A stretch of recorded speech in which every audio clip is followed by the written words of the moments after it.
నువ్వు ఓకే అంటే నీకు అమ్మాయికి మంచి జీవితం ఇస్తాను. జీవితంలో నా దగ్గర నుండి వెళ్లకుండా ఇద్దరు ప్రశాంతంగా బ్రతికే విధంగా నేను చూసుకుంటాను. ఇక నీ ఇష్టం అన్నాను. ఆ మాటలకు తను సైలెంట్గా ఉంది. ఇక ఒప్పుకుంది అనుకున్నాను.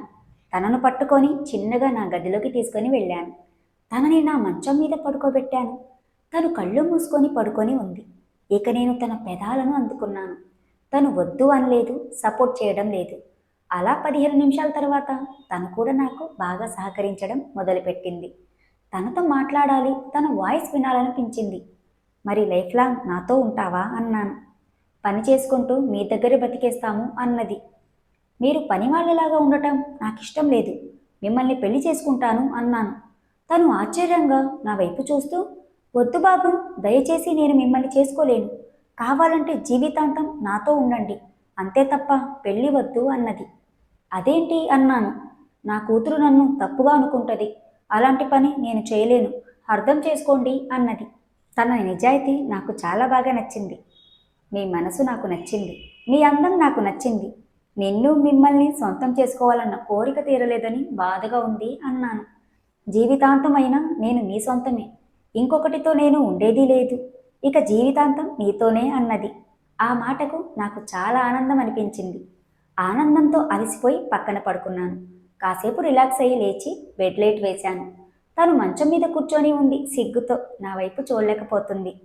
తన బాధ నాకు అర్థమైంది. ఎందుకలా మొహమాటంగా ఉన్నావు? నాతో ఫ్రీగా ఉండు. నువ్వు అలా ఉంటే నాకు నచ్చడం లేదు అన్నాను. సరే అన్నది. మరి వెళ్ళనా అన్నది. వెళుదువులే, నీతో మాట్లాడాలి అన్నాను.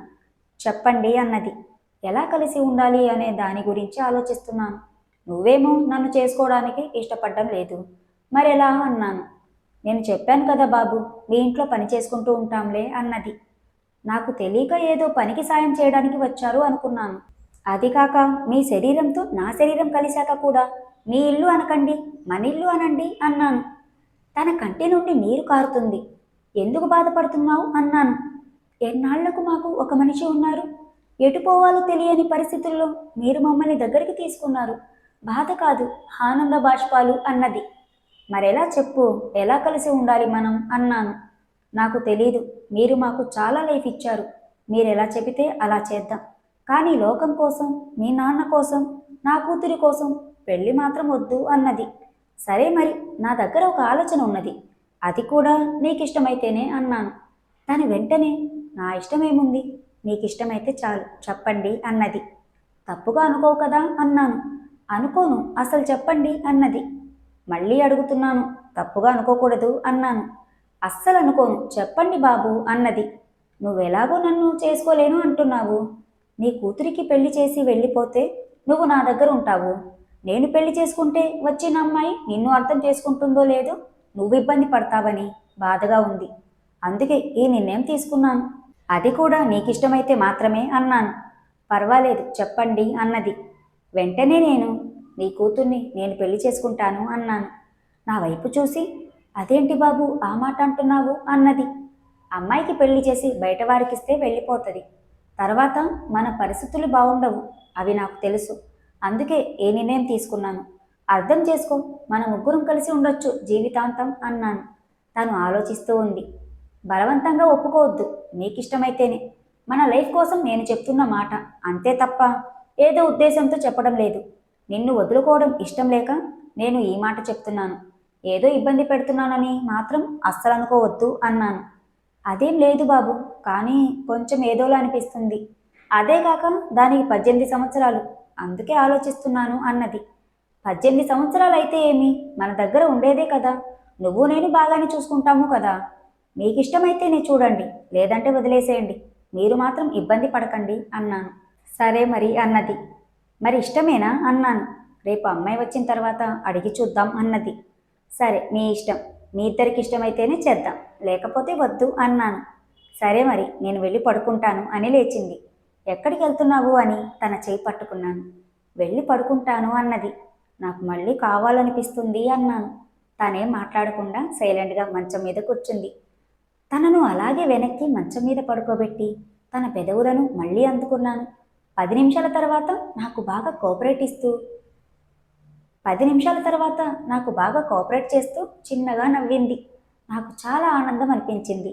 ఎందుకు నవ్వుతున్నావు అన్నాను.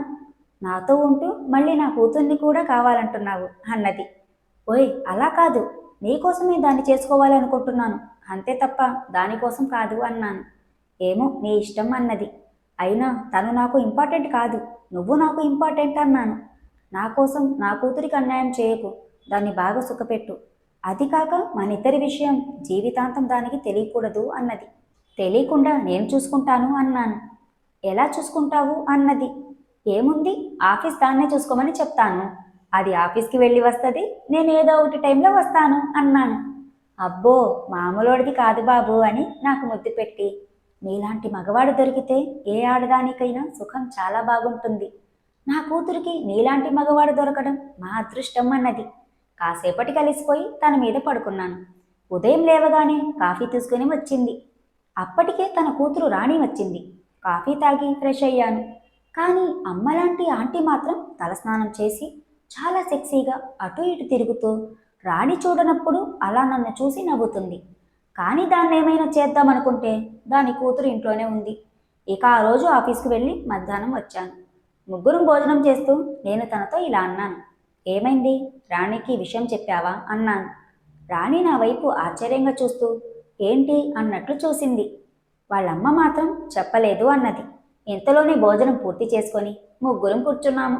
వాళ్ళమ్మ నేను ఇద్దరం కలిసి కూర్చొని దానికి విషయం చెప్పాము. రాణి కొంచెం టెన్షన్గా, కొంచెం సిగ్గుగా ఉంది. దానికేం చెప్పాలో అర్థం కాలేదు. రాణి 18 ఏళ్ల లేత కొబ్బరి ముక్కలా ఉంటుంది. చెప్పురా అని, నీకిష్టమైతేనే చేసుకుందాం, లేదంటే వద్దు అన్నాను. నాదేం లేదు, అంత మమ్మిష్టం అన్నది. నేను వాళ్ళమ్మ వైపు చూశాను. తను నాకు ఇష్టమే అని దాని ముందు చెప్పింది. మరి పెళ్ళెప్పుడు చేసుకుందాం అన్నాను. మీ ఇష్టం వచ్చినప్పుడు చేసుకోండి, కానీ బయట అందరికీ తెలిసే విధంగా వద్దు, ఎక్కడైనా సింపుల్గా గుడిలో చేసుకోండి అన్నది. సరే మీ ఇష్టమని మొదటి రోజు ఉదయం ఎవరూ లేని ఒక చోట గుడికి వెళ్ళి రాణి మెడలో తాళి కట్టాను. పూలదండలు మార్చుకున్నాను. ఇక ముగ్గురం కలిసి ఇంటికి చేరుకున్నాము. రాణి చాలా సన్నగా, కానీ తన అందాలు మాత్రం ఎక్కడేవి ఉండాలో అక్కడవి ఉన్నాయి. కానీ ఇంటికి వచ్చాము. అంతే, ఎలా ముందుకు వెళ్ళాలో అర్థం కాలేదు. రాణి ఏదో పనిలో ఉండగా వాళ్ళమ్మ దగ్గరకు వెళ్ళాను. ఏంటి మరి అన్నాను. తను నా వైపు చూసి దేని గురించి అన్నది. పెళ్ళయింది కదా, మరి కార్యం పరిస్థితి ఏంటి అన్నాను. బాగా తొందరగా ఉన్నట్లుంది బాబుగారికి అన్నది. అదైపోతే మనకు లైఫ్ క్లియర్ అవుద్ది, తను కూడా ఫ్రీగా ఉంటుంది అన్నాను. నా కోసమా దానికోసమా అన్నది.